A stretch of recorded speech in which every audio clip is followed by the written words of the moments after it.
When you eat, your body wants to store food energy. Because food energy is coming in, you should store it for a time that you don't have it. And when you are not eating, then insulin falls, and you simply take that food energy that you stored and you burn it. And that's why you don't die in your sleep like every single night. You don't have to eat muffins every 2 hours to survive. Like, it's okay. So if you think about it, now we're eating sort of 10 times a day instead of 3 times a day. So 10 times a day, we are telling our bodies to store fat. It's like, store fat, store fat, store fat, store fat. And then it's like, I wonder why I'm so fat. It's like, because you keep telling your body to do that. And if you want to burn fat, then you gotta tell it to stop burning fat. And again, it's a hormonal signal. It's not a caloric signal, it's a hormonal signal. You gotta let that insulin fall, because it's when the insulin fall that the body's gonna start burning the glycogen, gonna start burning the body fat. If you keep your insulin high, then you'll never do it, because insulin is the signal to go high. And this is the problem with type 2 diabetes, because you get this insulin resistance, which leads to high insulin all the time. So it gets harder and harder to lose weight as it goes. So then as you get in sort of like 40 years in, if you're 60 years old and you've been gaining weight since age 20, for example, you have all this insulin resistance that keeps it high. Even though your diet may be good, you have to fight all those years of insulin resistance. And that's why I also say that obesity is really a time-dependent phenomenon. That is, the longer you have it, the harder it is, which the caloric theory completely sort of ignores. That is to say, if you gain 10 pounds from where you are right now, you could lose that pretty easily. Yeah. But if somebody is 65, it's pretty hard to lose that 10 pounds because they've always had it, and it's this sort of chronic resetting upwards of this body set weight that's the problem.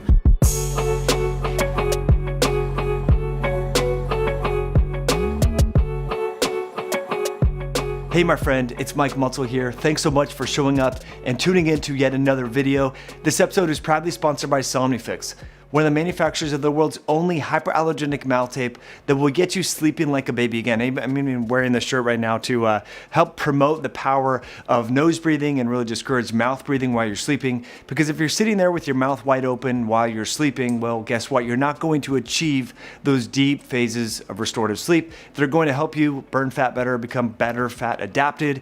And if you are breathing through your mouth while you're sleeping, you're probably going to be activating cortisol and free radical stressors within your body. So that's where mouth taping can come in. And what makes Somnifix a really unique product is it's made of hyperallergenic mouth tape that was studied at Harvard. And the adhesive does not cause any irritation to your lips. And it has a small little pierce in there so you can speak to your partner, your spouse, your children, and your loved ones. So please help support the show and get your sleep on track by going to somnifix.com. Again, that's somnifix.com, SOMNIFIX.com. Dr. Fung, thanks so much for coming back on. It's great to be with you again. Great to be here. Thanks for having me. Yeah. So that last interview we did, it was, let's see, not Memorial Day, I'm thinking of Remembrance Day of 2016. Oh, okay. So you're wearing your lapel. People were asking about that in that video. Remember that? No, I don't really. Yeah, it was like early November. There's a whole week of Remembrance Week. Oh, yeah. The poppy. The poppy. Yeah, people were asking, like, what's up with that flower? And so we didn't talk about that. So anyway. Oh, yeah, okay. Almost 18 months ago. And I was looking through the comments. There was thousands of comments because there's such great content that you shared. And people were curious, or one of the top comments that would keep coming up was, did this doctor really just say that the calories in, calorie out model does not govern whether someone loses weight or gains weight? And so we're talking offline how there's really no receptors for calories in the body. Yeah, and this is the thing that's very strange. So you take a concept from physics. So what calories is that they take a piece of steak or whatever and they basically burn it and see how much energy it is. So you can determine how many calories are in a steak and a piece of broccoli or a piece of wood for that matter. So you just burn it and see how much physical energy there is. So the body has no receptors. It doesn't measure calories. It has no idea how many calories you eat. So if you eat a piece of wood, it might have 10,000 calories, but you're not going to absorb any of it because it goes right through you. If you eat steak, it's going to have a certain number of calories. If you drink cola, it's going to have a certain number of calories. If you drink Diet Cola, it's going to have 0 calories. But the body doesn't actually know that because it has no way of measuring it.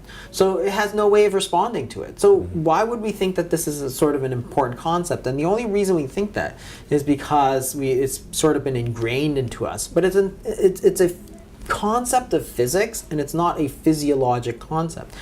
If you put 100 calories of sugar in your mouth versus 100 calories of olive oil, the physiologic response is completely and utterly different. So you put that oil into your mouth and drink it down, for example, and there's no insulin response, for example. You eat a brownie, which is the same number of calories, and insulin spikes way up.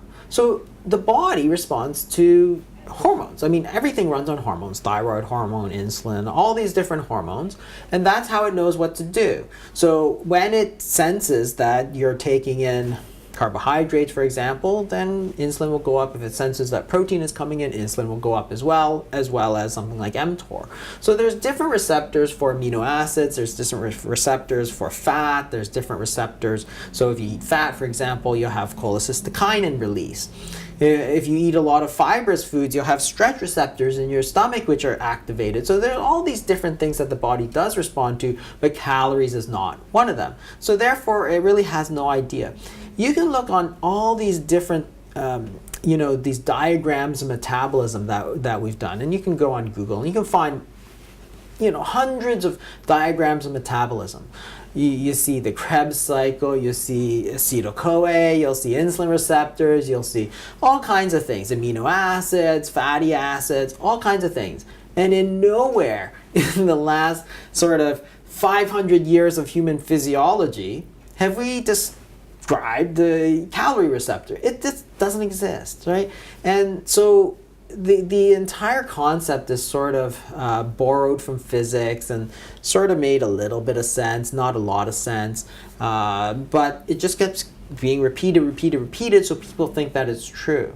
But again, 100 calories of broccoli is not the same as 100 calories of donuts. That's just the bottom line. And we all try and pretend that it is, but it isn't. And that's where we've really failed. So if you believe that calories is what's really important, then all you need to do is switch over and drink diet soda, have that fake fat, olestra that we used to have, eat fake food with 0 calories, and there are lots of them. So we've done it for sort of 30 years. I mean, Diet Coke's been around for a long time. And there would be no obesity crisis. But it's worse than ever. So it's like, okay, well, what people never really get is that the bottom line is that you have to have results. If you think that cutting calories is what's really important, and we've told people this is important for the last sort of 20, 30 years, well, what's happened? Well, obesity has gone like through the roof. So clearly this entire notion is completely false. And that's where we're getting into trouble, because we're following the wrong path. We're so obsessed with calories that we forget about everything else. We say, yeah, you can eat donuts for dinner because it's the same number of calories as if you had that kale salad. I'm like, you've got to be an idiot to think that eating donuts for dinner is a good idea and equally as fattening as eating kale salad. There's nothing the same about them. The minute it goes into your mouth, there's nothing the same about those two foods. So you got to follow the physiology rather than this sort of foreign notion of physics that we've sort of imported in. I mean, why don't we say, for example, that it's all due to the weight of food. If you eat half a pound of food, you will gain half a pound of weight. Yeah. Depends what you're eating and the hormone response. Yeah, right? Exactly. And I mean, that's the law of thermodynamics too. First law of thermodynamics, you can't gain a pound of weight if you've only eaten half a pound of food. If you've eaten half a pound of food, you must weigh half a pound more. There's simply no way around it. But of course, that's stupid because you get metabolism. There's metabolism. Some of it's going to be exhaled as carbon dioxide. Some of it's going to go through your stools. There's all this physiology that happens when you go from physics to physiology. But the whole calories thing is just like it's just so ingrained into us from the time we're like 2 years old that we really can't let go of this notion, and that's where we're really getting into trouble. Yeah. Do you think part of that is the food industry? Because people go to the grocery store, buy packaged food, so they look absolutely. at calories, and so it's like indelibly inked. I mean, it's going to take a long time for people to unwrap their. Absolutely, it was all driven by the food industry in my mind, because it's not driven by the scientists, other than those who have been paid off by the industry, because what they want to do is equate in our minds that it's all calories, so that you can say you can eat donuts for dinner, and then, hey, why don't you buy these donuts? It's a lot tastier than that salad you're going to eat.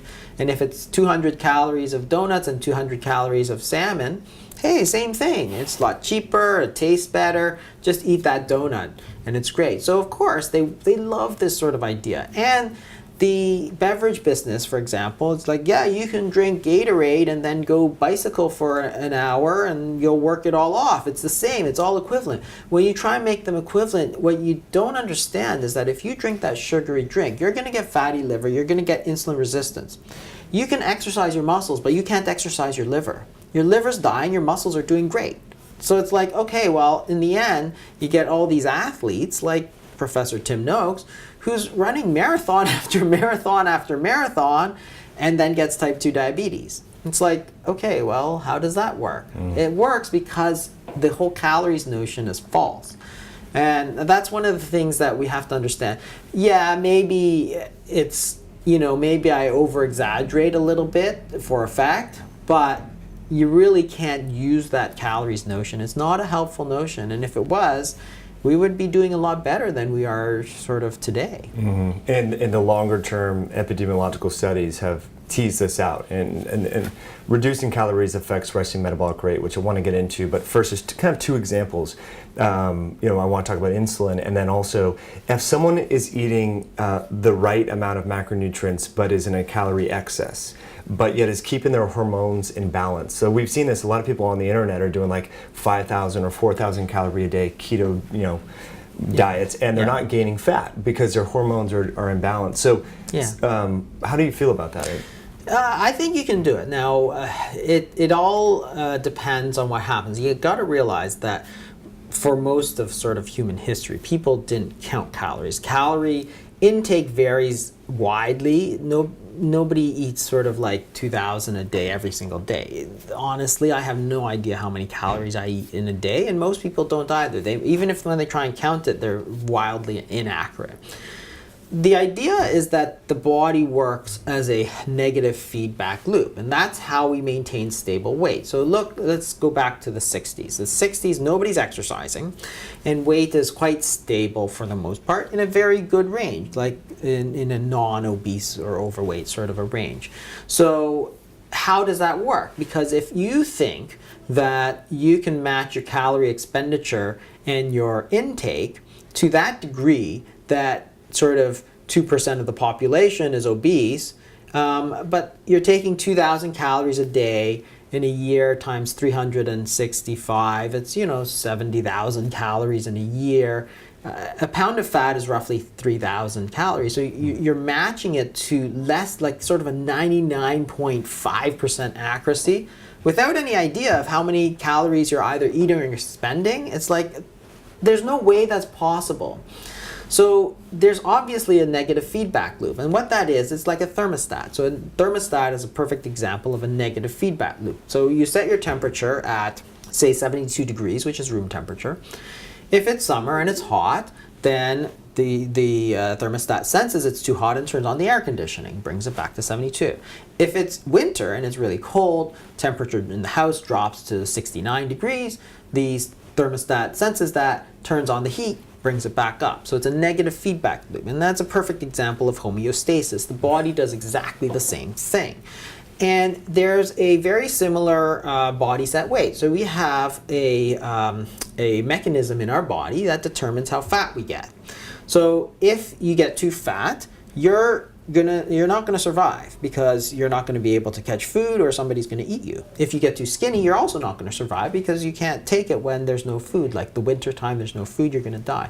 So the body actually sets a certain set weight, which is defended very vigorously, actually. So if you get too fat, your body will actually turn on and try and burn off those calories. And we've proved that through lots of studies. So if you deliberately overfeed people to gain 10% body weight, they'll actually burn 500 calories per day more than if they're at their normal weight. Then you drop them to their normal weight and their basal metabolic rate goes back to the same one. If now you make them lose 10% of their body weight, they're actually burning 300 calories a day less than they did when they were normal weight. So you see that the basal metabolic rate goes up and down depending on where it is. But the body has this mechanism that if you get too fat, it's going to burn off those calories so you get back to normal weight. The more sort of situation we deal with more is that you try to lose weight and the body tries to make you gain that weight back. So the key is not to look at the calories. So let's take an example of the thermostat. We know there's a negative feedback loop there. If you have a temperature of 72 degrees and it gets too hot, then what's going to happen is that the body will turn on the air conditioning. If you, for example, put in a bunch of heaters, you can bring it back up. So say you're at 72 degrees and you say, okay, now I want to be 75 degrees. But instead of changing that thermostat, you just bring in a couple of heaters. Well, that's great. You go from 72 to 75. But then the thermostat is going to turn on the AC. And then it's going to bring it back down to 72. So you say, okay, well, that didn't work. So instead of one heater, I'll bring in 2 heaters. You bring it up to 75, it brings it back down. And you keep fighting yourself. That's exactly what we do with our body. So we have say our body set weight is 200 pounds. But we don't want to be 200 pounds. We want to be 180 pounds. So you lose weight, you count your calories, you lose weight, go down to 180, and what does the body do? Well, the body makes you hungry, and then it slows down your metabolism in an effort to get back up to the 200 pounds. So then you say, okay, well, now I've got a lot of willpower, so I'm going to cut my calories even further. So you cut your calories further, and what happens? The body makes you hungrier, and it slows down your metabolic rate even more. So you're constantly fighting yourself rather than adjusting that body set weight. So it's not about calories, it's about this body set weight. Because the way it works is that insulin is going to make you gain fat, but if your fat cells expand to a certain point, they're going to generate leptin. So leptin goes into the brain and it says, hey, we're too fat, and turns down the appetite right down. Okay? So as your appetite goes down, you don't eat. If you don't eat, insulin goes down. So perfect. Here's your negative feedback loop. Hi there, it's me again with a quick announcement from our show sponsor, Health IQ. As you know, they're a progressive life insurance company that rewards healthy people like you and I for participating in our own health. By exercising, walking, getting good, deep, restorative sleep, breathing through our nose while we're sleeping, embarking on a low-carb, ketogenic style diet, weightlifting, we can cut our risk of diabetes, heart disease, and cancer by orders of magnitude. And that's how we can save money on our life insurance premiums. I would encourage you to see if you can get a free quote and see if you qualify by going to healthiq.com/HIH. Again, if you have dependents, loved ones, and a family, you need life insurance, please visit healthiq.com/HIH to get a free quote and see if you qualify. Now let's dive back into the show. You eat, insulin goes up. When you're too fat, leptin turns on and turns off the insulin. So it works perfectly. What happens though is that if you hijack that mechanism, now all of a sudden you stimulate insulin all the time. So you go to 1977, the government says eat lots of bread, because remember they said eat 50% carbs, 55 to 60% carbs. Right. If they're eating broccoli, you're good. But if you're eating white bread, and you should see the original dietary guidelines, they're all white bread and spaghetti. Yeah. And so you're supposed to eat that 5 or 6 times a day. So insulin's going through the roof. But not just that, but people went from eating 3 times a day to 6 times a day. That wasn't in the guidelines, but that did happen. So now you're stimulating, every time you eat, assuming you eat a mixed meal, you're going to stimulate insulin. Assuming you have some carbs, some protein, some fat. Yeah. You're going to stimulate insulin. So not only are you stimulating insulin more, you're stimulating it all the time. So what happens is that if you stimulate insulin all the time, you get insulin resistance. Your fat cells get big. It turns on leptin. Leptin, if you stimulate all the time, you get leptin resistance. Same thing. We know that because in obesity, what you have is not a lack of leptin, but a total lack of response. So it's a leptin resistant state. So now your negative feedback loop is completely busted, because insulin, you're eating a diet, lots of carbs, eating all the time. your insulin is going up through the roof, and leptin goes up, but there's no response. So now your negative feedback loop has busted, and you're just going to gain weight. So that thermostat, that body weight thermostat, is gradually getting reset upwards. Higher and higher and higher. Exactly. Yeah. And then if you simply try, so the important thing is that, how do you reset that? Well, it's a balance between insulin and leptin. You can't do much about leptin, so you really got to attack the insulin side and really lower it. But if you simply say, and here's where we made a huge mistake. So you're eating 2,000 calories a day. Now you say, okay, I want to cut 500 calories. I'm going to cut the fat out, because that's what the government told them. I'm going to cut the fat. It's high calorie. Exactly. So the whole calorie thing is like, okay, I've cut my calories because I've cut so much fat out of my diet. That fat had practically no insulin response anyway. Yeah. And instead of eating 3 times a day, I'm going to eat 6 or 7 times a day, because somebody told me that you have to eat all the time. You should eat 6 meals a day. So not only are you're not affecting your insulin, because you're eating foods that are generating the same insulin effect, and you're getting more insulin effect because you're eating all the time. So you're eating less calories but having the same insulin effect, and then wondering why your weight is going up, because you never corrected the problem, which is this balance between insulin and leptin. You need to get your insulin low for a significant amount of time and get your leptin to get low. And that takes a long time, because that is reset upwards very, very gradually. So if you think about standard sort of common obesity, it's about a pound of weight gain, 1 to 2 pounds per year, which adds up over 3 decades sort of thing. But that's this gradually reset upwards. So can you move it all back down in like a month and a half? Not really. It's a long-term process. There's this really fascinating study about eating habits, and one of the things that I've always talked about in in the obesity code is that it's not simply what we eat. So if you look at the foods that we should eat, there's really not that much disagreement. Nobody really thinks you should be eating a lot of white bread anymore. So if you look at, we all sort of agree, unprocessed foods are good, natural fats are sort of back. So there's less, avocados and nuts. There's not that much controversy. Around the edges, like saturated fat and so on, there's still some controversy. But if you look at what people say we should eat, it's not that different. Right. But the thing we never talk about is the when to eat. If you look at 1977, how often people were eating, it's about 3 times a day. So I grew up in the 70s, breakfast, lunch, dinner. You wanted a snack, your mom said, no, you can't have a snack, we don't have snacks, and you're gonna ruin your dinner. You want an after dinner snack, they're like, no. And if you got hungry, it's like, you should eat more dinner. That's exactly what they would have said. Yeah. And if you look at the latest data, so 2004, 2005, the NHANES study, which is this giant sort of American survey, it's closer to 6 times a day average.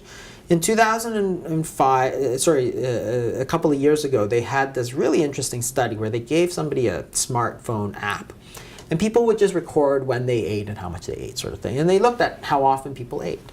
And they broke it in by deciles, so the top 10% of people and the bottom 10%. So the bottom 10%, the 10% of people who ate the least frequently averaged 3.3 times. That is 90% of people ate more than 3 times a day. And the top 10% of people, how often they ate was 10 times a day. Wow. It's ridiculous. We're eating all the time. So again, if you think about it, the way human nutrition is not that complicated. When you eat, your body wants to store food energy. Because food energy is coming in, you should store it for a time that you don't have it. And when you are not eating, then insulin falls, and you simply take that food energy that you stored and you burn it. And that's why you don't die in your sleep like every single night. It's like, yes, you don't have to eat muffins every 2 hours to survive. Like, it's okay. Yeah. But that's the way nutrition is. So if you think about it, now we're eating sort of 10 times a day instead of 3 times a day. So 10 times a day, we are telling our bodies to store fat. It's like store fat, store fat, store fat, store fat. And then it's like, I wonder why I'm so fat. It's like, because you keep telling your body to do that. And if you want it to burn fat, then you got to tell it to stop burning fat. And again, it's a hormonal signal. It's not a caloric signal. It's a hormonal signal. You got to let that insulin fall, because it's when the insulin fall that the body's going to start burning the glycogen, going to start burning the body fat. If you keep your insulin high, then you'll never do it, because insulin is the signal to go high. And this is the problem with type 2 diabetes, because you get this insulin resistance, which leads to high insulin all the time. So it gets harder and harder to lose weight as it goes. So then as you get in sort of like 40 years in, if you're 60 years old and you've been gaining weight since age 20, for example, you have all this insulin resistance. Then, of course, the whole problem is that you have all this insulin resistance. It keeps it high, even though your diet may be good. You have to fight all those years of insulin resistance, and that's why I also say that obesity is really a time-dependent phenomenon. That is, the longer you have it, the harder it is, which the caloric theory completely sort of ignores. That is to say, if you gain 10 pounds from where you are right now, you could lose that pretty easily. Yeah. But if somebody is 65, it's pretty hard to lose that 10 pounds because they've always had it, and it's this sort of chronic resetting upwards of this body set weight that's the problem. So actors in Hollywood do it all the time. You see people, they gain like 10 pounds for or 20 pounds for a role, and then they drop it, and no biggie. Of course, they just gained it like 2 weeks ago. They can lose it, no problem. Right, because their set point was relatively normal going into it. Their set points here, it takes time, it hasn't really gone up, but they've force-fed themselves to gain that weight for whatever movie role they have to do, so their body weight's here, but their set point's here. So then they simply stop eating because leptin's too high. They stop eating because they really don't want to eat, and they just drop. And we saw that in experiments with in the 1960s with the overfeeding studies. So those are fascinating because they took these college kids and they said, we want you to gain weight. So this was an interesting story because Ethan Sims, he wanted to study obesity. So he said, okay, well, you know what? I'll make these rats gain weight. So he just gave them food and they wouldn't gain weight. When they're full, they stopped. Which is exactly what happens in like the 1960s, of course. People ate until they're full and they stopped. The key, of course, is they're not eating all the time. So he thought, okay, well, I can't make these rats get fat. That's weird. I thought it was pretty easy. So he got these college kids and he said, I want you to gain like 10% of your weight. And they all thought it'd be easy. And they couldn't do it. They couldn't gain weight. So he went to prison and he said, okay, I'm going to take these people in prison and make them gain weight. He made sure they didn't exercise too much. He had people watch them as they ate because, you know, their liberties were being restricted. So they gained weight, but it's really, really hard. There's one guy, he eventually gained sort of 25% of his body weight. He was eating 10,000 calories a day. Wow. So you think, okay, what's going on? He normally ate 2,500 calories a day, for example. He went up to 10,000. But as he went up to 10,000, his body set weight was down here, and his body is actively trying to burn off all those calories that are coming in. Now, you can't make up that many calories, so he did gain weight. What happened? When the experiment stopped, his body set weight's down here, he's up here, boom, he lost all that weight in like 2 months without effort. It's crazy. It's crazy. Wow. You know, a lot of bodybuilders, not to interrupt you, but a lot of bodybuilders use insulin to put on mass, you know, because you're at 190 pounds, you want to be a professional on stage at 285. There's a long way to go, right? So they use insulin and a lot of anabolics to actually rev up so that they can physically eat that much food. Yeah. So it's crazy. You know, a lot of people will say like, oh, I just have a sluggish metabolism. And I remember reading some studies about that. Like overweight people, their metabolism's not slow. They're just storing more than they're burning, you know. Yeah. So that's really interesting about like, you know, increasing the food intake, the body will compensate and will speed up resting metabolic rate.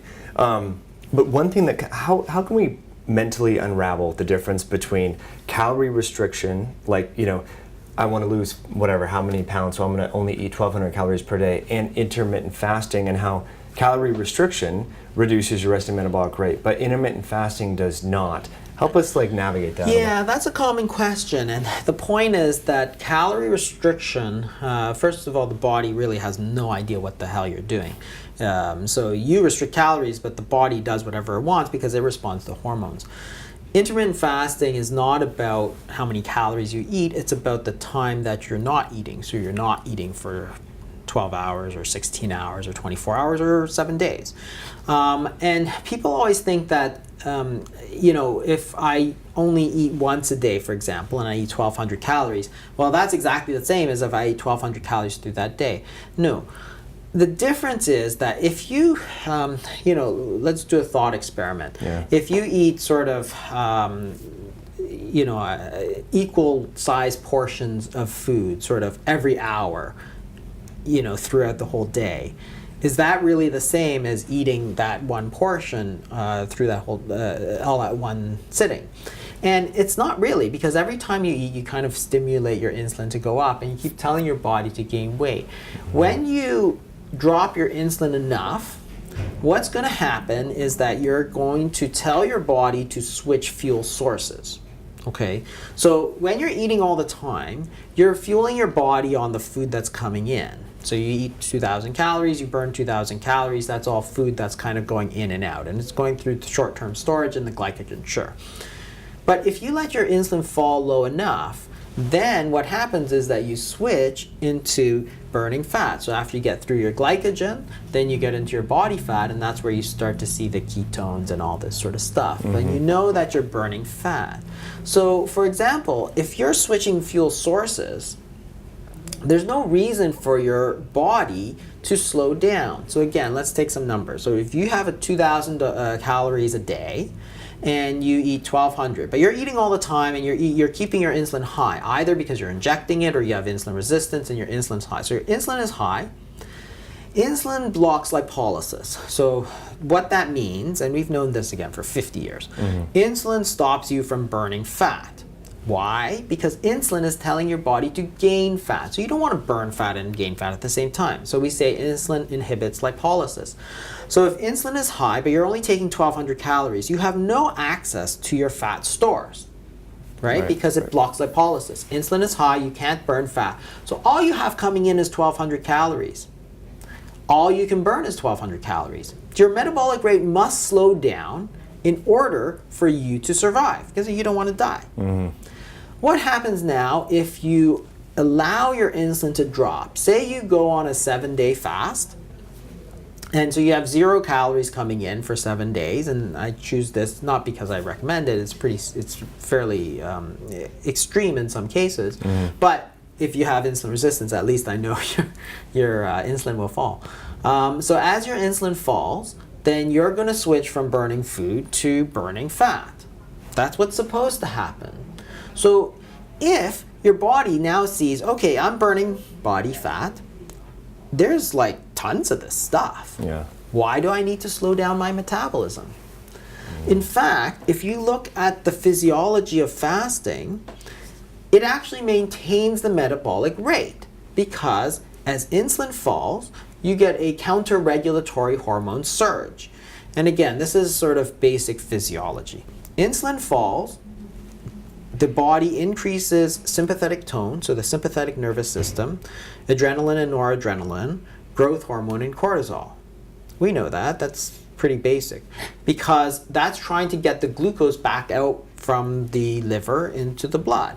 And those hormones, the sympathetic nervous system, adrenaline, cortisol, growth hormone, are trying to push the glucose out.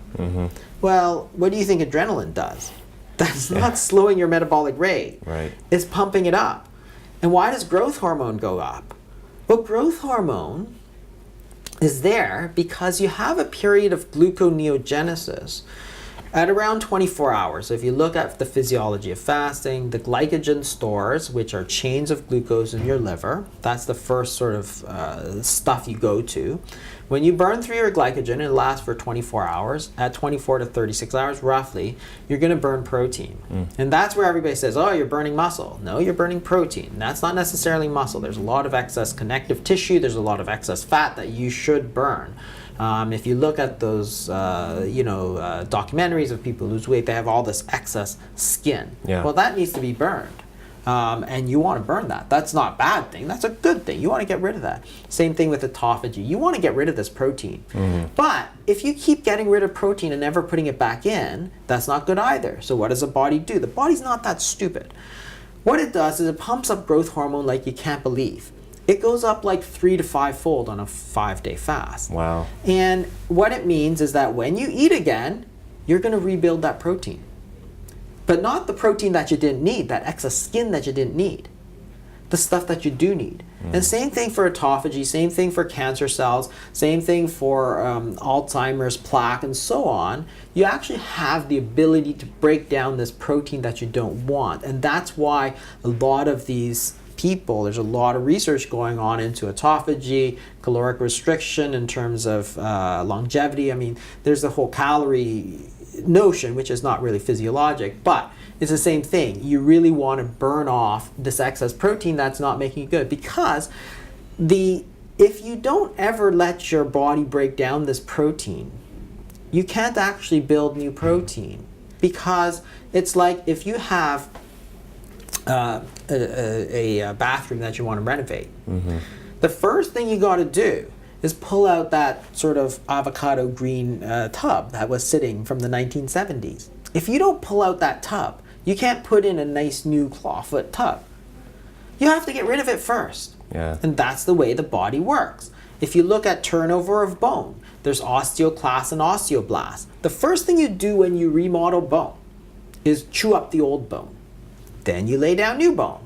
And that's healthier than keeping the old crappy bone there, just like that old avocado green tub. So you have to break it down to rebuild it. And that's what fasting does. It actually breaks down the protein.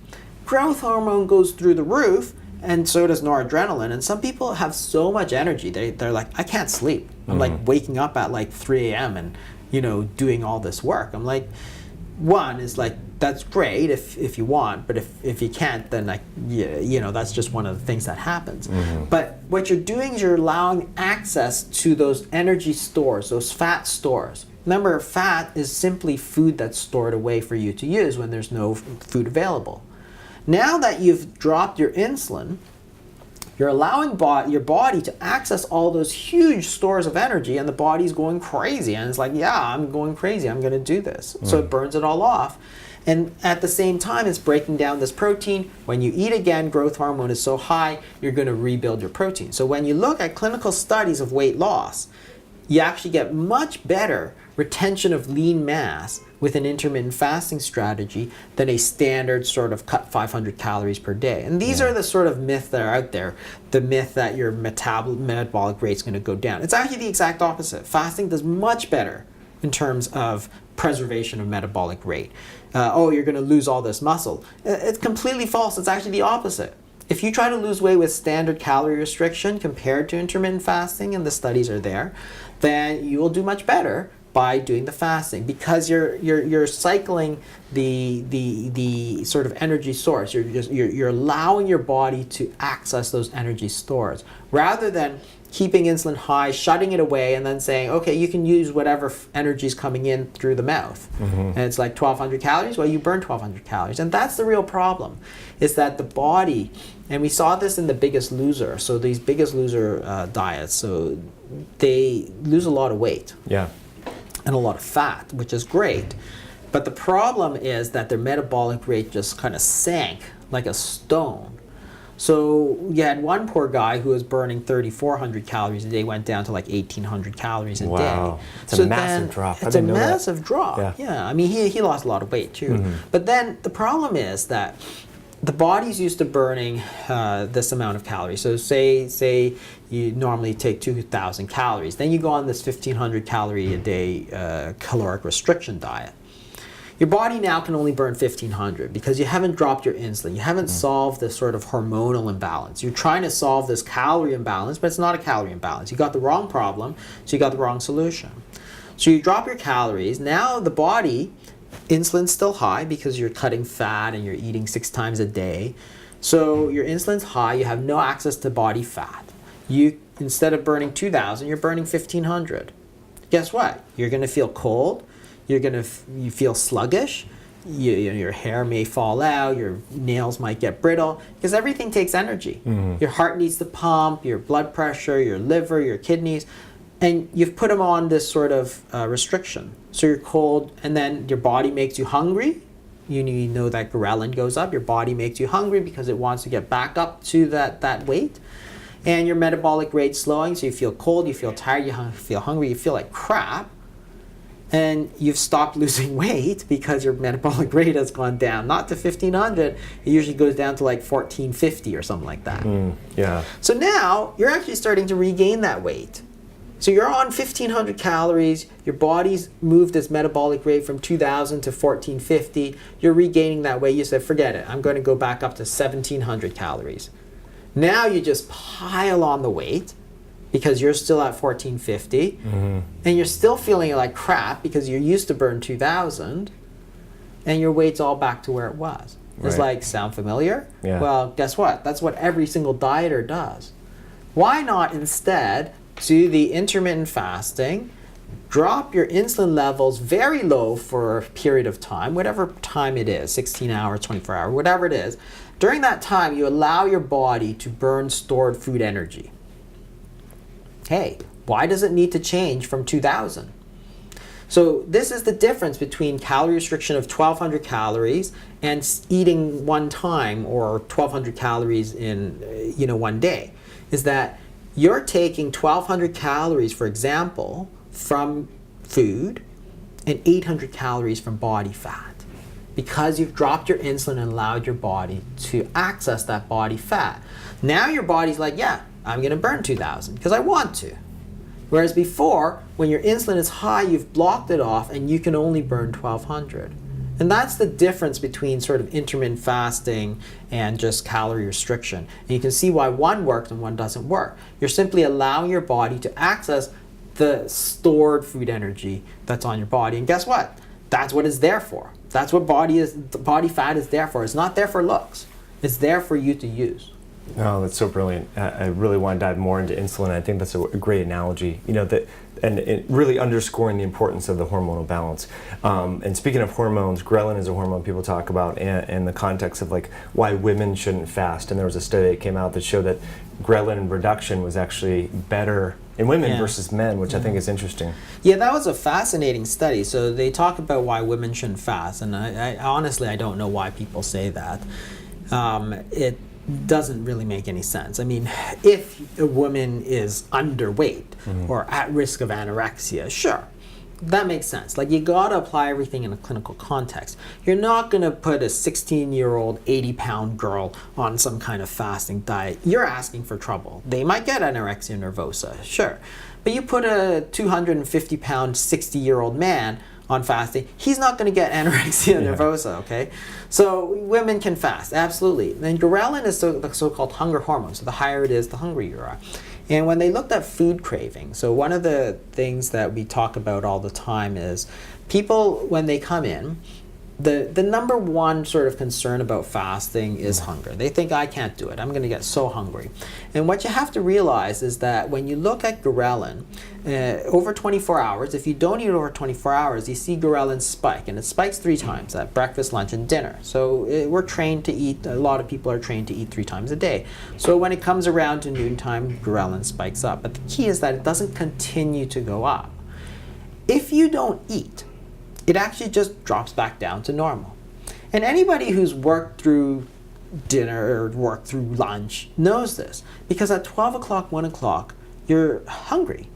But then you're so busy, you're just working, you're working. By 4 o'clock, it's as if you ate. There's actually no difference in hunger if you ate or you didn't eat. Why is that? Well, because insulin fell, your body essentially ate lunch out of your own body fat. It's like, okay, that's perfect. That's exactly what we want it to do. But the hunger does not keep going up. It comes in waves, and we say you got to ride those waves out, because they will come. It'll be dinner time, you're going to get hungry. But if you ride it out, it's going to go down. So if you look at food cravings, you see the same thing. So you can do these questionnaires, and this study looked at food cravings. And they compared a sort of standard calorie restriction diet to a sort of ultra low calorie diet, like a couple hundred calories a day sort of thing. And what they found was that the cravings essentially disappeared. And women versus men had much higher levels of these ghrelin spikes. And it sort of makes sense when you talk about people who are chocoholics and crave these foods. It's women for more than men, these sugar cravings and all that. And physiologically, you see that the women have these much higher ghrelin spikes, and they come right down when you fast them. So again, if you have cravings, the important thing is not to say, well, I'm going to eat a little bit. Because it's like an itch. If you're a parent, you know that you don't touch that itch. If you scratch it, it's going to get worse. It's the same thing with cravings. You don't say, okay, I'm going to take a little bit, because it's going to get worse. If you take those cravings for, and it applies to everything. So you have a craving for sweets. If you all of a sudden stop eating sweets entirely, those cravings actually disappear. So fasting is much more powerful. Because if you have cravings for bread, and then you just stop eating bread, those cravings will actually diminish. Whereas if you just eat, oh, I'm just going to eat a little bit of bread all the time. Or gluten-free bread. Yeah, that's right. Low carb that bread. That will not go away. Yeah. It does not go away. Even if you reduce the amount of bread that you eat or sweets that you eat, because you have to take those sort of cravings down to a zero level, take the food down to the zero level, and then the cravings disappear. And that's the real power of the intermittent fasting, and also the ketogenic diets, for example. So if you're eating ultra low carb, well, after a while you simply get used to it, and those cravings for the carbs go away. And that's one of the sort of keys to a lot of people's success, is that once they stop eating it, they find that they don't have to eat it. But if you eat it sometimes, you're going to get those cravings right back. They come right back. And sort of knowing this is important, because then you can say, well, you can now use this information to your advantage, because if you know you have this sort of addictive behavior and so on, you can use these to get rid of your cravings.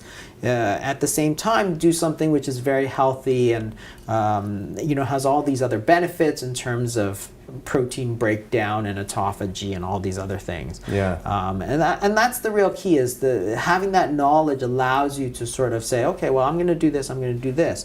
And this is getting back to what I was saying, is that to me, weight loss is really about sort of two things: what you eat and when you eat. And sort of we talk endlessly about the what to eat, but the when to eat is sort of completely ignored. So if you ignore sort of like this huge sort of 50 or 60% of the problem, you're going to fail because you're not addressing it.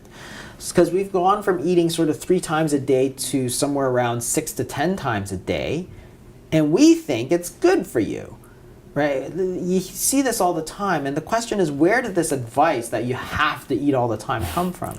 Food industry, fitness industry, something, yeah. It sure didn't come from the doctors, because no doctor I know has ever found any study that proves that eating 6 or 8 times a day is good for you.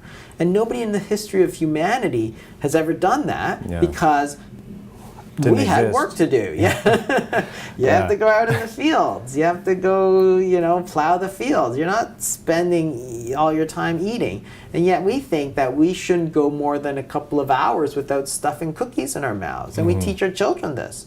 You should look at my son's schedule. I mean, not anymore, but when they were in like grade school and so on. Eat breakfast. In the middle of the morning, a couple of cookies or something. Lunch, after school, some, treats, fruit or something. Dinner, and then you go to soccer, and in between the halves, another granola bar. And like, come on. I used to go out and play after dinner, and it's like, you didn't eat. You're busy playing. You didn't need to stop to eat, and so you didn't eat anything from dinner until at least breakfast the next day, if you ate breakfast. Yeah, I deal with that with my daughter right now, and it seems that there's always a birthday party, some special event, and it's always sugar-based foods. Anyway, topic for another conversation, but I think it's really kind of fascinating about the ladies, that ghrelin spike and so forth, and going back to that, just completely my problem with diet foods is there's the paleo donuts, the low carb donuts. All this stuff is emerging for people, and like you said, they just need to kick the habit.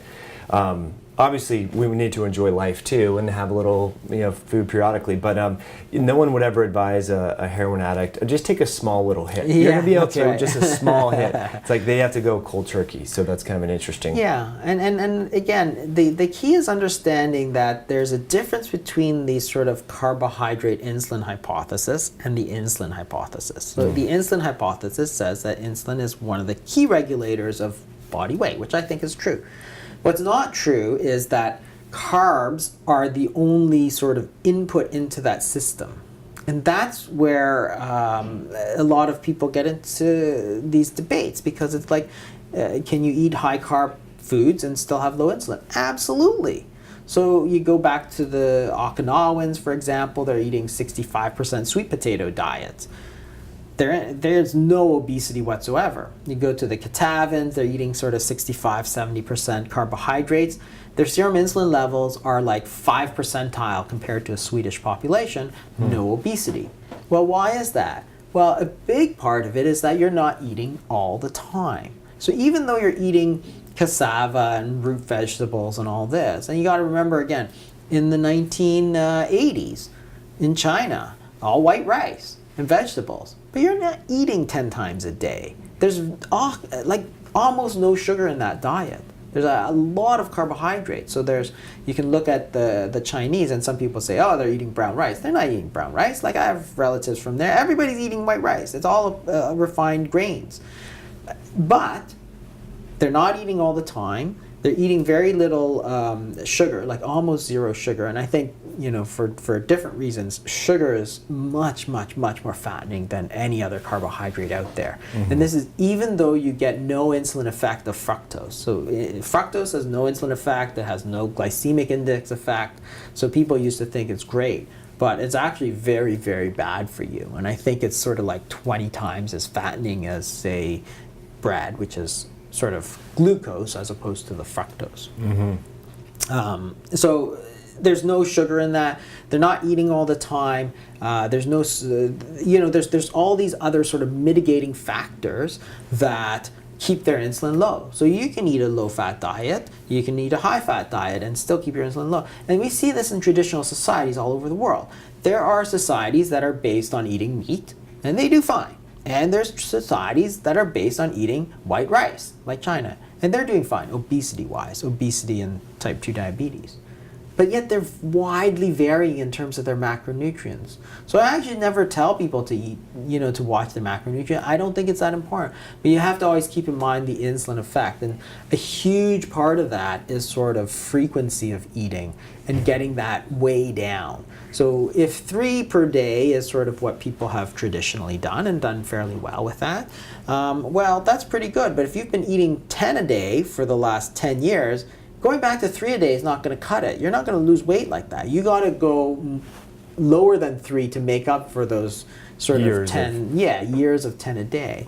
And just like the and this is where the calories thing and the insulin thing really overlaps, because again, anything you eat, assuming it's a blend of the 3 macronutrients, is going to stimulate insulin to some effect. And it's going to have some calories. So there's going to be an overlap between calories and insulin effect. So that's where the confusion comes in, because people say, oh, it's all about calories. Like, it's not about calories. There's nothing to do with calories, but there's an overlap between the two. But when you look at insulin, what you say is that 100 calories of certain foods are more fattening than 100 calories of other foods, which is sort of common sense and what your grandmother sort of would have told you. Like, she's not going to say, oh, eat cookies for dinner. And I've seen this advice given out by doctors. Oh, if you want cookies and ice cream, eat it instead of dinner and you'll be fine. I'm like, oh God, you guys have no clue. Because again, you ignore that physiology. I mean, there's a whole thing to do with satiety, for example. Remember that as you eat foods, you're going to activate certain satiety signals. So if you go to the buffet and you eat like a lot, like way too much, and then you try and eat a couple more pork chops, it's like you'll never do it. You can't do it. You can't force that pork chop down. But if you're to eat some cookie, you could easily do that. Everyone has room for cookie ice cream. Exactly. Because there's no satiety effect of those highly refined grains, the sugar, the fructose. You're going to get the calories, you're going to get the insulin effect, but you're not going to get any sort of satiety effect. Yeah. That's why I used to think it's very strange, because you can eat lunch, and this I used to think this as a kid actually. It's very strange that you can eat lunch, or you can eat lunch with a big soda, and you'll feel exactly the same in terms of fullness. But you've taken a lot more calories when you drink that big soda. It's like, I wonder why. You'd think, oh, for 2,000 calories, I should feel the same amount of full. No, it's completely different. And this is the thing with natural foods, is that they have natural satiety mechanisms. So if you eat a lot of beans, which is all carbohydrates, while you'll stretch your stomach, you'll activate stretch receptors. If you eat a lot of steak, you're going to activate peptide YY, which is for protein. You're going to activate incretins, which is for another satiety signal. You're going to activate cholecystokinin, which is a satiety signal. You're going to activate the vagus nerve, also in terms of stretch receptors. So you can eat something which is very bulky and feel full, or you can eat something that's very not bulky and feel full, because we have natural satiety mechanisms, and this is part of human physiology, because our we don't want to die. Like, we don't want to stuff ourselves so much. Like, you hear these arguments that, we're genetically programmed to get fat. We just eat everything in front of our face. It's like, you try eating that 60-ounce steak that you'll get for free if you eat in an hour. Yeah. They're not going out of business anytime soon, because there's powerful satiety mechanisms. What processing does is it removes all that. So you take flour. So if you're to eat carbohydrates like beans, you're going to get full. Even rice, you're going to get full, but not as full as you might think. But now you take flour, you take out all the fat, so you take out all the protein, because the fat goes rancid, so you don't want it to go rancid, so you take out all the fat, you take out all the protein, you cut down a lot of the bulk of the fiber. Well, you've just lost 3 satiety signals. You've lost the stretch receptors in the stomach, you've lost the protein satiety signals, and you've lost the fat satiety signals. Then you grind it into a fine powder, because flour, when you throw it up, is very fine. You grind it into a fine powder that it gets absorbed super fast. So just like cocaine, the reason people grind it up is so that they can get that massive high. So now you grind it up, you get this massive high when you're eating your white bread. Now, okay, so it's fine for a bit, and then 2 hours later, it crashes because you've just gone spiked up and spiked down, and then you want to eat a muffin because you had that bagel in the morning and it's all gone now because it's gone up and down. So that's where the processing is completely different. As opposed to, say, even like a potato. If you eat a baked potato, it's pretty filling. Like, hard to overeat that. Yeah, it's pretty hard. I mean, when you process it, when you do things like potato chips and stuff and add Deep fry flavorings it and stuff, and salt. deep frying, yeah, it changes things. Yeah. But it's pretty difficult to eat to overeat a boiled potato. Like, people have gone on these potato diets, and I eat potatoes sometimes. It's pretty filling. Like, that's why this whole meat and potatoes, sort of thing is, because the potato is actually one of the highest foods on the satiety index. So if you eat a potato calorie for calorie, you will feel more full than virtually anything else. It's hard to overeat boiled potatoes. Yeah. Baked potatoes is kind of similar. It's pretty hard to overeat that.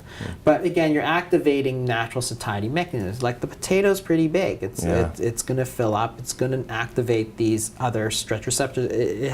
It's almost all starch, so there's very little fat, very little protein. But it's going to activate other things. So the Irish, for example, ate tons of potatoes. Didn't have much of a problem until recently, until the 70s, just like everybody else.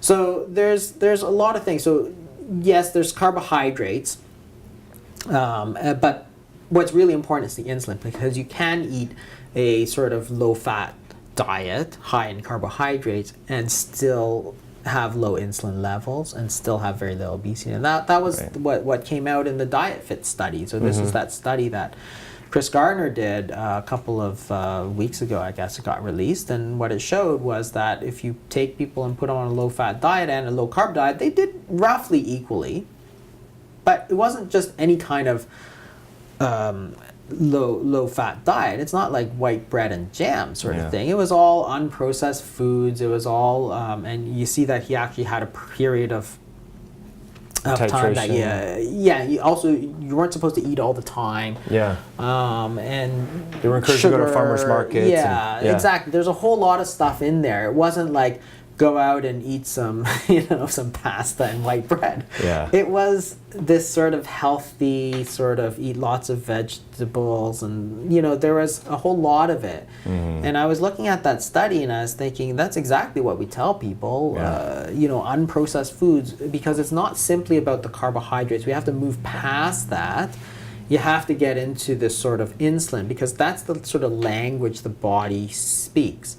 If you're speaking about carbs and proteins and stuff, that's not really, it's closer to, but it's not exactly the language that the body understands. The body responds to signals, which are hormones. So you want to get your insulin high, the body's going to gain weight.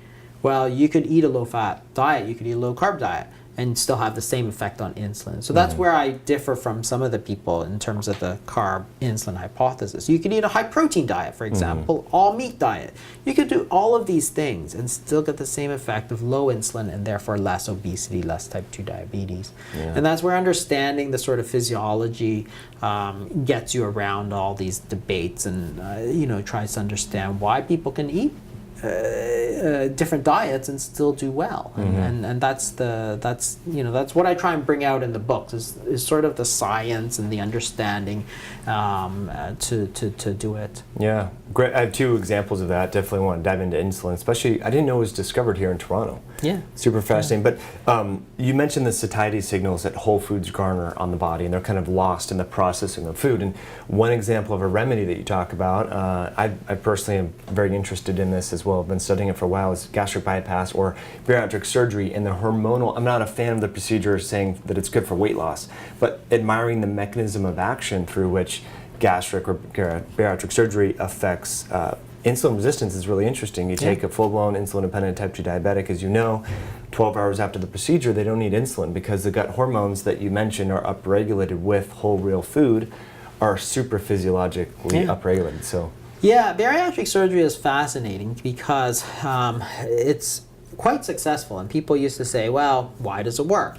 Maybe it's because you cut out a big swath of the stomach, right? You come out like 90% of the stomach, and therefore you can't produce certain hormones.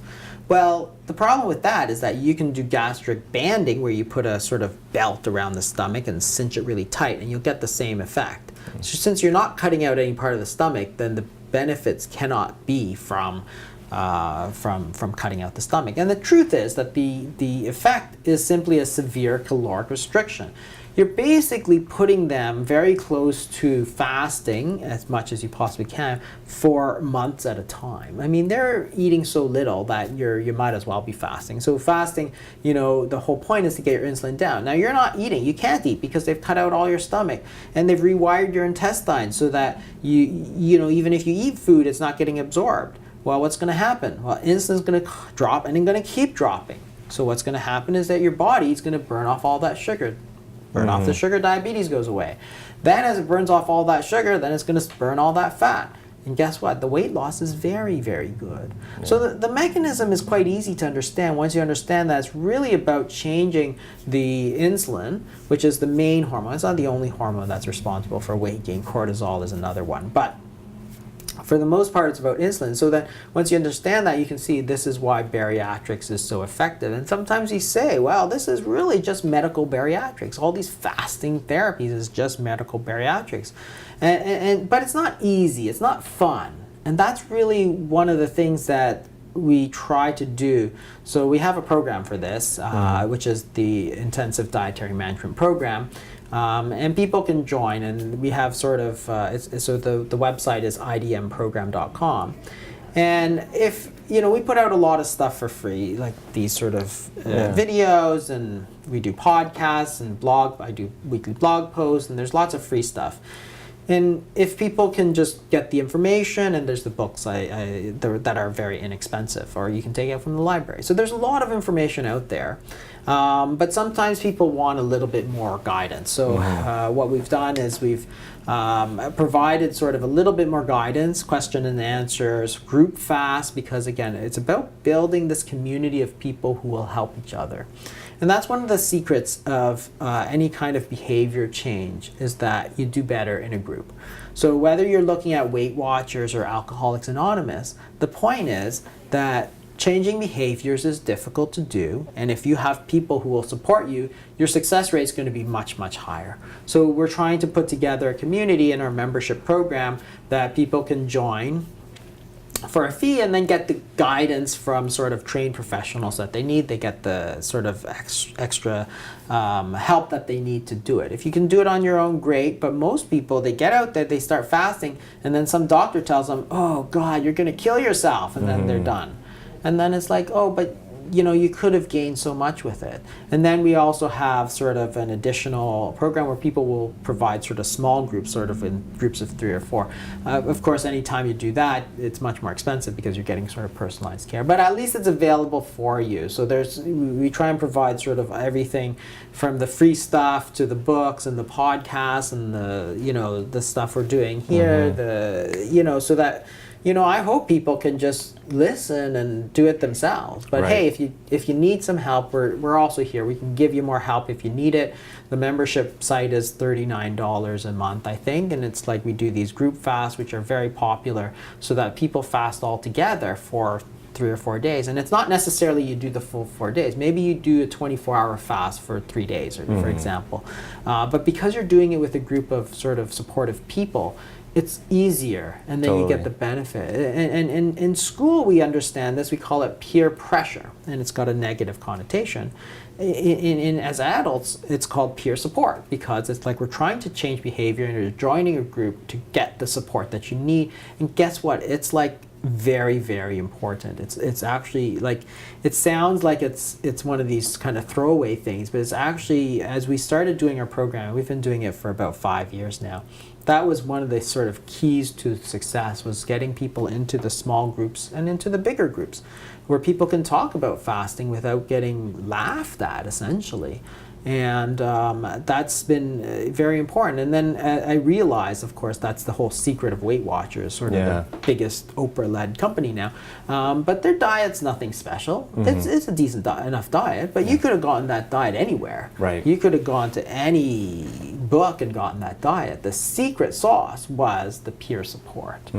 Alcoholics Anonymous, again, peer support, being out there.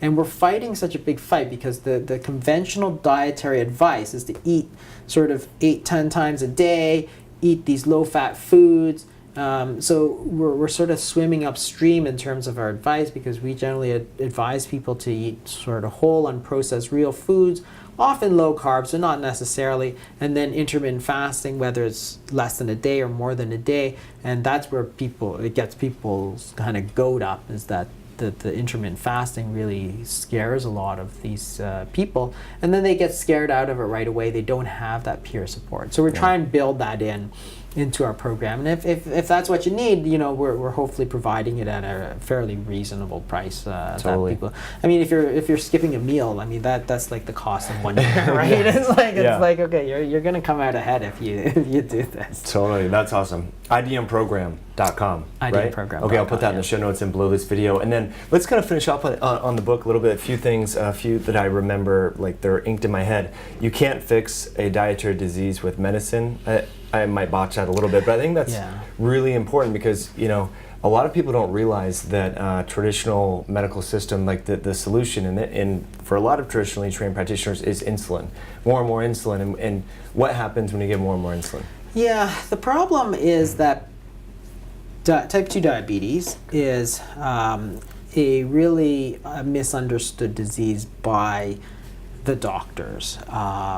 Then what they don't understand is that they're treating sort of the blood glucose. So the blood glucose or blood sugar is high, so they try and get it down. If you give insulin, well, does that get rid of the sugar? And the answer is no. the insulin takes that sugar and simply crams it into your liver. Okay, and then the liver turns it into fat through de novo lipogenesis or sends that sugar everywhere else. And so the sugar goes into your eyes, into your liver, into your nerves, into your legs, into your heart. And what happens? Well, what happens over decades is that as you keep cramming the sugar from thy blood, you had excess sugar in the blood, you never got rid of it, but you took insulin to cram it into your body sort of just blows up with way too much sugar. And then every part of your anatomy just rots. So you go blind, and you get heart attacks, and you get strokes, and you get nerve damage, and you get amputations, you get diabetic foot infections. And it's like, why do diabetics get infections that nobody else in the whole world gets? Why? Because there's sugar. There's so much sugar sitting around in that foot that you get infections like yeast infections that love the sugar. Mm-hmm. And it's crazy because what it means is that type 2 diabetes is essentially being treated completely incorrectly. We're treating the blood glucose. So we know the blood glucose is high because of the type 2 diabetes. But the blood glucose is not the disease, it's the symptom. So if you treat the symptom but don't treat the disease, then you're not going to get anywhere. It's symptomatic treatment. And that's the real problem. We're treating the symptom and pretending like that's the real disease. So yes, we got the blood glucose down. Have you treated the type 2 diabetes with your insulin? And the answer is no. Well, everybody knows that if you lose weight, your diabetes gets better. So insulin makes you gain weight. So right. Your diabetes is not getting better, it's getting worse.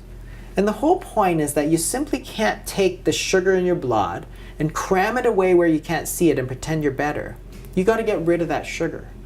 So in essence, the simplest way to understand type 2 diabetes is that there's just too much sugar in the body. The body is overfilled with sugar. Well, if it's overfilled with sugar, then you just got to get rid of the sugar. What do? One, don't put more sugar in. Eat a low carbohydrate diet. And number two, burn it all off. And that's intermittent fasting. Mm-hmm. So what we've done is we've taken this dietary disease, and instead of treating the root cause of it, which is the diet, we're eating too much carbohydrates predominantly because we were told to, and we're eating too many times, too frequently. But what we've done is instead of treating the actual cause of it, we tried to drug it. We're trying to drug these people back to health. And we're not treating what was the actual problem in the first place. And then we wonder, why is everybody getting worse? And the worst part is that the answer that most specialists, researchers give is that type 2 diabetes is just like that. It's a chronic and progressive disease. It's like, no, it's chronic and progressive because you treated it completely wrong. The disease is actually reversible. We know that. Anybody who loses weight, their diabetes reverses. We know that from bariatrics. You can take the most severe type 2 diabetic and within 2 weeks, they'll be off of all their insulin, for example, because they're basically burning it all off because they're fasting. And it's not really hard to understand. If you don't eat, you're going to burn off that sugar. Your blood sugar will drop. If your blood sugar drops, you don't need to take insulin. Mm-hmm. Well, that's not so hard to understand. But now you're dealing with the actual problem of sugar overload as opposed to trying to give more insulin. So here we have a situation which is sort of mind-boggling, that 99% of diabetics, type 2 diabetics in this country, in this world, are actually being treated, I think, completely incorrectly. And that's why, since everybody's getting worse, the doctors say, well, it's chronic and progressive because I gave them insulin and they got worse. So therefore, the disease must be like that. Yet at the same time knowing that this disease cannot possibly be like that because we just proved it with our bariatric surgery. That we could take this guy, do something to him, which is basically fast him for like 3 months, and make him completely better. Everybody who has type 2 diabetes is reversible except up until the very late stage. That's a fact that we've sort of proven with our bariatric surgery. And it's a fact that we already knew, because we know that if your friend loses 50 pounds, he's going to get off his diabetic medication. No doctor is going to say, oh, I wonder why that happened. It's like, well, obviously, right? So we know this for a fact that it's a reversible disease, yet we pretend it's chronic and progressive because we've been doing such a bad job because we've been using the wrong treatment. Interesting. When in your career, so you've been practicing medicine for over 20 years, right? About 20 years, yeah. And you talk about in the book, like, I know how to make people fat. You know, you're insulin resistant, give them insulin. At what point did you see enough patients gain more and more weight when you were following the standard of care that you said, this can't be right? Well, it took a long time. Yeah. Dogma's very hard to break. And interestingly, it was the patients who all knew. They're all like, you know, you gave me insulin. I'm gaining weight like crazy here. Like, how is that good? Yeah. And the answer is it wasn't good. But I didn't know the answer, so I said, well, you know, it's just the way it is. I mean, that's what I said. That's what everybody else said too. But at some point, I mean, it was 2008, 2009 that we started getting some of the data that really showed that giving insulin is not a good idea to type 2 diabetics, which, when you look back at it, is completely sort of rational. That is, we know in type 2 diabetes that insulin levels are high.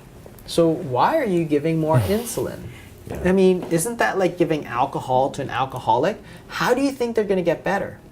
If you give alcohol to an alcoholic, their shaking might get better, but their alcoholism, which is the actual disease, gets worse. So it's the same thing. You give insulin to somebody who has too much insulin, the blood sugar gets better, but the diabetes gets worse.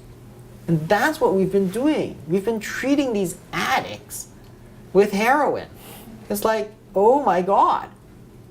And what's scary is that people are still doing it today, It's right crazy. now, and pretending it's the right treatment.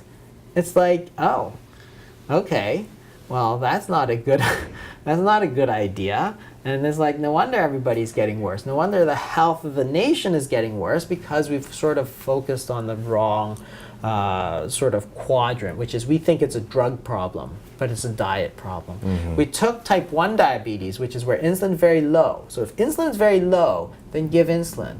That's a good treatment. If insulin's very high, don't give insulin. That's not a good treatment. Yeah, you're not, as you said, not solving the root cause of the problem. It's not an insulin deficiency syndrome as type 1 diabetes is. Exactly. Yeah, it's a receptor. Gosh, we could go on and talk all about this stuff. I really want to commend you for all your great work.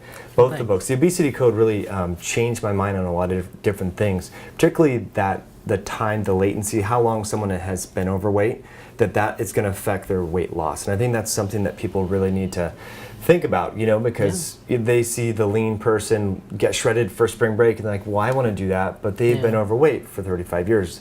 So we need to be realistic. Yeah, and that calorie theory simply can't explain that, because the calorie theory would say that if you've been overweight for 10 years or 10 days, it's the same. Yeah. You create that caloric deficit and you're both going to lose weight. Yeah. And everybody knows that's not going to happen. Right. And yet we pretend that, oh yeah, of course, it's all about calories. It's like, what are you? Like, do you live in the real world? Like, do you actually treat people?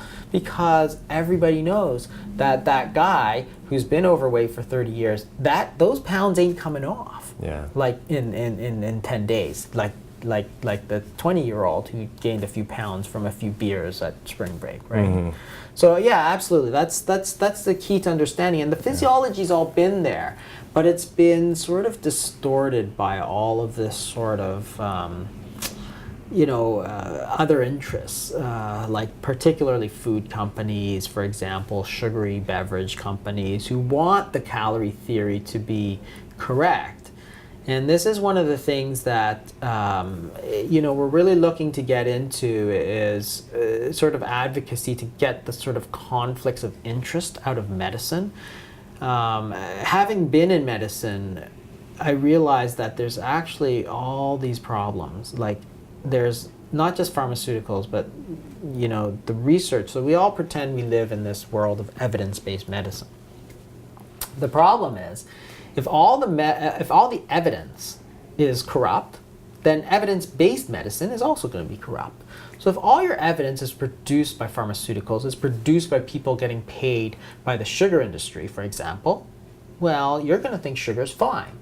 And we have studies that prove that funded studies, so if you fund a study, then you're like something like 6 to 10 times more likely to find a result favoring your sponsor. Well, that's just human nature. So we have a guy in Toronto, a Dr. Stephen Piper, who is out there all the time saying sugar's good, fructose is good, it's like a health food. I'm like, okay, that's really dumb. That's what I'm thinking. And then, of course, in the newspaper, in the National Post last year, which is our national newspaper, it's like, oh yeah, he takes hundreds of thousands of dollars from the sugar industry, Coca-Cola and everybody. I'm like, okay. Makes sense. Well, this makes total sense. And here's the sugar industry funding the University of Toronto, which is happily taking all this cash, they're taking all this money, and producing shoddy research. And it's like, I don't blame the sugar company. The sugar company, or the pharmaceutical, or the big food company, I don't blame them at all. Because their responsibility is to sell sugary beverage. That's their responsibility to their company, to their shareholders. That's their whole goal. Yeah. It's out there. Coke is there to sell Coke. That's its job. The problem is that we allow Coke to pay the University of Toronto millions of dollars to produce crappy research. Why do we allow that? If you give a New York City policeman a cold drink, he could get fired because it's a conflict of interest. If you give a judge sort of a slice of pizza, he or she could get fired for taking that slice of pizza. And we all say, of course, you can't bribe a judge, whether it's a slice of pizza or a car. It's the same principle. The reciprocity. Exactly. Because when I give you something, you're going to feel better towards me. That's all human nature. So we say, okay, I understand this. Everybody understands this. So therefore, nobody is allowed to give policemen, nobody's allowed to give judges anything. But we say, oh yeah, but if you're a big company, you can give doctors however much money you want.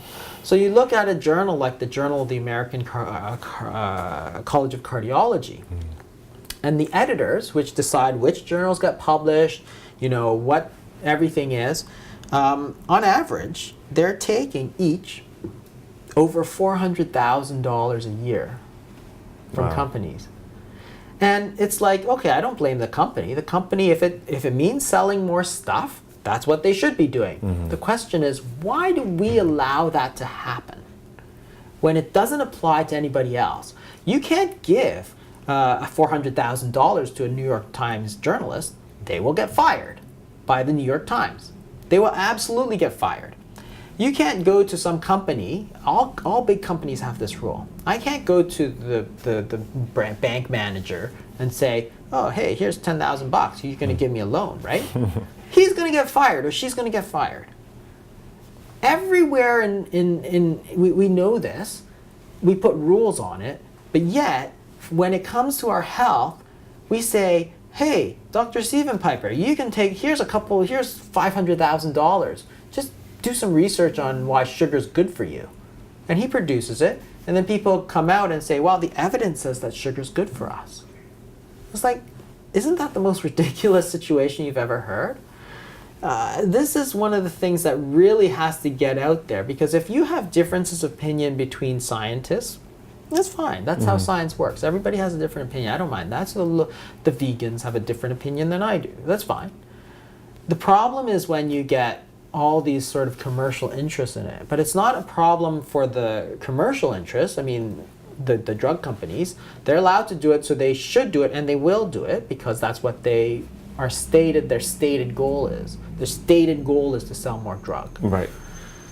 What we have to do is we have to be on our, political, we have to get political and really say, okay, we shouldn't be allowing any of this. Anybody who teaches students, medical students, teaches at the university, is not allowed to take money. Like, seems like a no-brainer. That's like a no-brainer. Yeah. They take hundreds of thousands of dollars, every single one of them. Wow. These programs, like the pharmaceuticals put out, they pay a doctor $1,500 to give an hour-long talk. Lots of doctors do it. The more prominent, the more money they get. They pay editors of large journals like hundreds of thousands of dollars each to get their research into it. The studies are all produced by drug companies, and we know that if that's the case, then it's far more likely to be biased. And the whole thing. And people complain about, oh, you know, it's big sugar and big tobacco and big meat. It's like, that's the first thing we should be doing, is saying we need new rules. Nobody's allowed to pay university professors any kind of money. You want to be a university professor, you want the privilege of teaching medical students, you get paid by the university. You don't get paid by anybody else. If you want to write guidelines, clinical guidelines for diabetes, clinical guidelines for dietary guidelines, whatever it is, anybody who writes any kind of guideline is not allowed to take money from anybody. Because doctors are the worst, because they take lots of money from everybody, and they think that just disclosing it is fine. It's like, I don't care if you say it, don't do it. You don't have a judge out there saying, oh yeah, I've been paid by this, and that. So you go to these lectures, and they're terrible because we have financial disclosure slides, and so anytime you go to any lecture, somebody will flash up a slide, and there's like 15 drug companies on it that he's been paid by. And he goes, and he'll always say something like, I'm not biased because I'm paid by everybody. And everybody laughs. I'm thinking, oh my God. Yeah. You guys don't even know how crooked the whole situation is, because in any other sphere of life, it would be completely unacceptable. Would it be acceptable for your child's teacher to be getting money from Who knows Coca-Cola? what? Yeah. No, I agree. Absolutely not. Right. Absolutely 100% not. You would never stand for it. I would never stand for it. If I knew my teacher, my child's teacher, was being paid by Coke, and hey, teaches them that Coke is okay. But yet, Coke can pay Dr. Stephen Piper lots of money to come out and say, hey, sugar's good for you. Then he teaches the medical students, hey, sugar's good for you. Which teaches you that sugar is good for you. And then you get diabetes and die. It's like, that's very wrong. There's something very wrong there. And that's one of the things that we really have to get the rules changed. Not because they're stricter than anybody else. We need the same rules as everybody else. And the health of the sort of whole nation sort of depends on it. We have so many of these researchers that are just on the payroll. It's like, oh, publishing biased. So it's kind of a parting note here. How do you look at research then now to try and look at it more objectively with the idea that this could be funded in a different way? Yeah, it's really hard. That's why most people who have understand evidence-based medicine think it's completely crap. So there's guys like there's a former editor-in-chief of the New England Journal of Medicine, Lancet. These are the two sort of most prominent medical journals in the world, who have both said, yeah, after like 20 years of being in the business, I realized that it's all crap. Yeah. Most of what we publish is not true. There's this replication bias, where people try and juice up their findings so that it gets in the newspapers, and then when they try and replicate the study, it's like, oh, it wasn't true at all. They only got the result because they were trying to find the result to get in the newspaper, sort of thing. So anybody who actually understands evidence-based medicine, so these are the sort of the editors-in-chief, the guys who have been there and done that and lived that life. They've all basically turned their back and said it's all just crap now. And it's not that the idea is bad. It's a good idea. But what you have to do is say, get all the commercial interests out of science. You can't have a drug company doing a study on their own drug and saying, this is the best thing since sliced bread. Everybody should do it, and anybody who doesn't do it is some Luddite who doesn't understand evidence-based medicine. It's like, okay, but there's something really wrong here. If the heroin company is saying, look at this study. Heroin benefits It's not everybody. that bad, and came out and taught the doctors and gave doctors hundreds of thousands of dollars to teach medical students that heroin's good for you. We'd say, buddy, that study was funded by the heroin company. You can't trust it. But when we say, oh, that study was funded by the drug company, we're like, yay. It's like logic is just like, I'm like kind of appalled sort of with how everything is developed in medicine, in that logic seems to sort of play no role in what we do. That is, you can't allow drug companies to do their own study and then tout their own horn and then dictate how we do medicine. Yeah, that's crazy. Like, you've given it up. And why? Because our leaders, our university professors, are all on the payroll. It's crazy. Yeah, it's a great book about biases, Decisive, by the Heath brothers, Dan and Chip Heath. Oh, okay. And so I just noticed that I, as someone who's benefited, been the beneficiary of fasting and the ketogenic diet, I'm very biased pro that. But now when I read research, I try and really be aware of that, because you find yourself seeking out more of the same. Yeah. And so human nature, we're very, very biased creatures. So you can see how this could happen.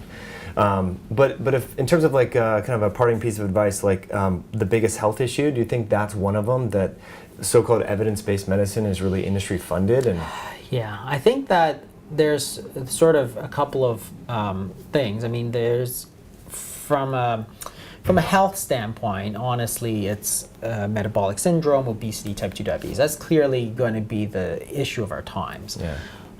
It's killing tons of people. Cardiovascular disease, stroke, cancer. Those are the biggest sort of 3 killers of Americans, and they're all sort of metabolic problems. So that's sort of the biggest problem, and going to the sort of standard medical dogma is not great for the related issue of a lot of bias in medicine research.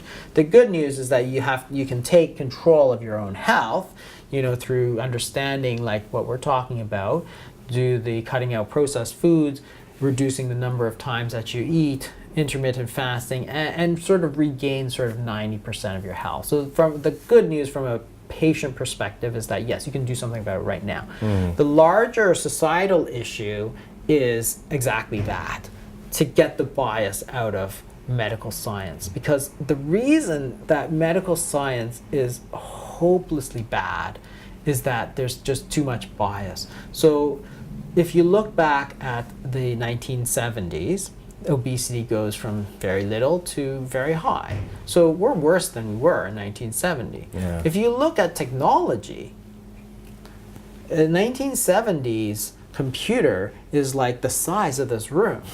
It has like, a tenth of the computing power of my iPhone. It's like, that's the power of human ingenuity. In nutrition, we've gone backwards. We would have gone from a computer the size of this room to a computer the size of this entire complex. Yeah. It's ridiculous. And it's because there's too much bias. We get people saying that sugar is good for you. I mean, tobacco is the same thing. For years, people said, no problem, no problem. Why? They're all on the payroll. Okay, so we understand that for tobacco. Why don't we understand it for drug companies, for this and that? And again, it's not that I'm anti-drug companies. Drug companies have a very valuable role, but they need to be sort of over there, and the university has to be over here, and you have to split them. And if their drug is good, then the university will say, okay, well, your drug is good. But at least I know that you're not paying the guy who's saying it's good. Yeah. Again, it's pure common sense, and it's like we just have to change that to move forward. So that's sort of the larger, I think that in the end, that's the larger societal issue. The individual issue that's the biggest, that's going to impact everybody, is going to be, how to apply the proper standards of nutrition, intermittent fasting. I think that part has been missing for so long. And really, until I started talking about it, I don't think anybody was talking about fasting, truthfully. No. Not in terms of health. They're bodybuilders and stuff, Yeah. but not in terms of treatment of disease and that kind of thing. That part is the biggest part for the individual patient, but they can actually do something about it. And that's what I hope to do with the books, with the IDM program, and with the blog, and with the podcast, and our podcast, and all that sort of stuff. That's what we try to do. We try to empower people to sort of take control, because it's like, if you watch this and you decide to do it and get better, hey, I don't get paid. But guess what? If you write to me and say, you know what, I watched your thing with Mike and I lost 50 pounds and I got rid of my diabetes, I'm paid in a totally different way. Yeah. That's much more valuable than the money. Than a little because money, it's totally. like, oh, we were able to help these people. Feels great. Feels great. better No to amount of give. money is going to get that for you. Yeah, Right? And that's love the point. That's the point, is that people can do that, and that's the hope. And the book is great. You know, it goes through the historical role that fasting has had in humankind and as a medical therapy. I think back to 1770 something, or long time ago. So yeah, the book's awesome. It's available as you guys watch this video. It should be available on Amazon for pre-orders worldwide. So commend you on all that great stuff. idmprogram.com if people want to get into the membership site and get into that group setting, which I think is great. And by the way, you mentioned like peer support. There's a peer influence too, like when doctors, like you have a paid speaker goes in from a room and there's all these other doctors and they're pitching it and they buy into it. So it's part of the, so the power of the group is powerful, and it can help you lose weight and balance your blood sugar too. So Dr. Fung, thanks again. This was a lot of fun. Really appreciate you coming on. Yeah, thank you very much. My pleasure. Boom. All right. A lot of good stuff. Thank you.